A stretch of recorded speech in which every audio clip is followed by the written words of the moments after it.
Hi guys, welcome to How to Maximize. In this video, I will show you how to update messages on Instagram.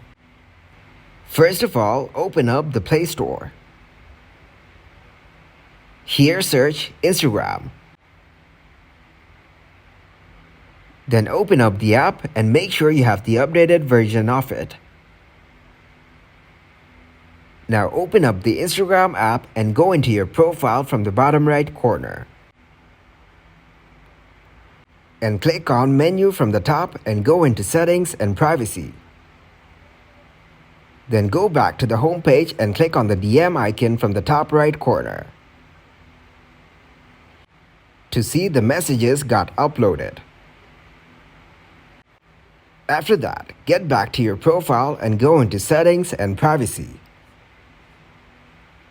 Thanks for watching, and please leave a like, subscribe, and share.